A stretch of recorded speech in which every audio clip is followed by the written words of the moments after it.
Setelah dipersiapkan sejak 2020, Timnas U20 Indonesia batal berlaga di Piala Dunia U20.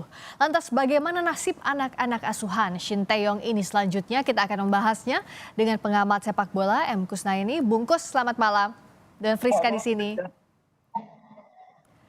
Bungkus, kalau kita lihat tim U20 kemarin resmi dibubarkan, tapi ada usulan mereka tetap dalam satu tim, nantinya bermain di Liga 1. Ini kalau Bungkus lihat ini memungkinkan atau tidak kansnya?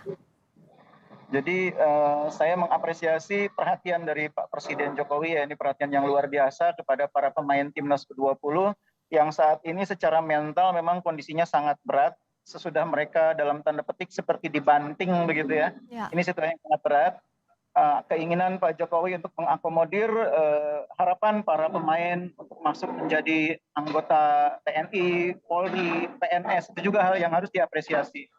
Hanya saja dengan segala kerendahan hati khusus untuk ide membuat tim tersendiri yang membuat mereka bergabung dalam satu tim main di Liga 1, menurut saya itu ide yang sebaiknya tidak, untuk sementara saat ini tidak perlu direalisasikan. Kenapa? Karena itu ide lama yang juga dulu pernah diimplementasikan di sepak bola Indonesia melalui konsep pembentukan super tim seperti Primavera, Bareti, PSSI Garuda dan sebagainya.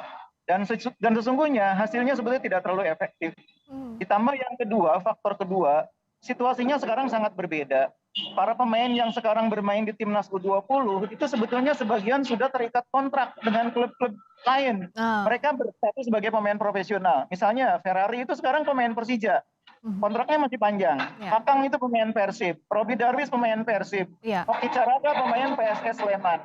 Kalau mereka disatukan dalam satu tim, membentuk satu tim, itu akan ada persoalan kontrak dengan klub masing-masing. Dan itu persoalan yang tidak mudah diselesaikan. Karena itu menurut saya yang ideal bukanlah membentuk super tim untuk anak-anak U20 ini, tapi PSSI menciptakan wadah supaya anak-anak ini bisa ikut kompetisi. Sebagian pemain ini sudah rutin berkompetisi. Seperti Ferrari itu kan pemain utama di Persija. Kakang juga sering main, Robi Darwis sering main. Tapi beberapa pemain ini di klubnya jarang main. Nah, kepada mereka harus dipikirkan kompetisinya. Nah, itu adalah kompetisi Liga 1 U20 atau Liga 1 U21. Di mana kompetisi semacam ini di Eropa sudah biasa. Jadi ada yang namanya kompetisi tim cadangan. Dan itu bagi pemain-pemain muda yang tidak mendapat menit bermain di tim senior. Nah, kalau Indonesia Liga 1 ini nggak ada tim cadangan yang berkompetisi. Nah, itu harus dibangun kompetisinya. Pak Erik saya pikir sudah sangat paham lah, karena beliau mantan presiden Inter Milan. Tahu bahwa yang namanya kompetisi tim cadangan itu ada. Mendampingi atau berdampingan dengan tim seniornya. Nah, kalau itu dijalankan, maka tidak akan ada masalah. Anak-anak ini di klubnya punya kesempatan main.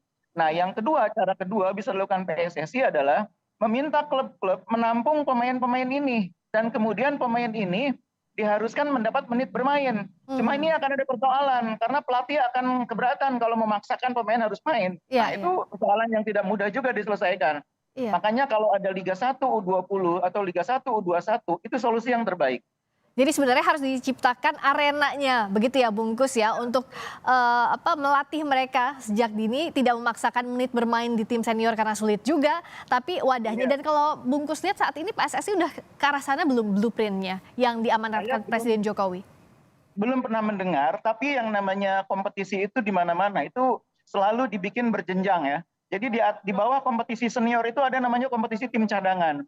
Di bawah kompetisi tim cadangan ada kompetisi usia muda, dari mulai U18, U16, U14, sampai di bawahnya ada yang namanya kompetisi grassroots untuk pembinaan usia muda dan usia dini. Saya pikir orang-orang PSSI semua sudah tahu itu, mereka sudah paham. Tinggal mereka mau atau punya kesungguhan nggak untuk mengimplementasikan. Dan karena Pak Erik orang yang pernah pegang klub profesional di Italia, saya yakin paham. Nah, kalau sekarang kan yang harus dihadapi adalah sanksi dari FIFA. Terberatnya misalnya larangan bertanding di setiap kompetisi yang FIFA adakan. Bagaimana ini dampaknya bagi para pemain sepak bola dan seluruh ekosistem sepak bola, dan apa yang bisa pemerintah lakukan sebenarnya? Karena ini kan prosesnya sedang ongoing untuk lobby dengan Presiden FIFA Gianni Infantino. Iya, kalau sampai kita mendapat sanksi yang terberat ya, yaitu larangan bertanding di event antar negara, itu memang sangat merugikan. Terutama bagi anak-anak muda ini, karena usia itu nggak pernah balik. Ketika mereka katakanlah sekarang usianya 20, tahun depan 21, tahun berikutnya 22, mereka tidak bisa ikut lagi kompetisi usia di bawahnya. Usia nggak akan kembali. Karena itu akan menjadi hukuman yang sangat berat bagi para pemain terutama yang sudah berjuang selama ini mengorbankan banyak waktu untuk berlatih, ikut TC, mereka akan kehilangan waktu. Selain itu juga komunitas sepak bola yang lain juga akan mengalami kerugian. Karena kalau hukuman itu dijalankan, itu pelatih akan dirugikan, wasit akan dirugikan, pembinaan usia muda terutama. Karena itu saya berharap hukuman yang dijatuhkan FIFA nanti hukuman yang terendah, yaitu hukuman yang sifatnya administratif.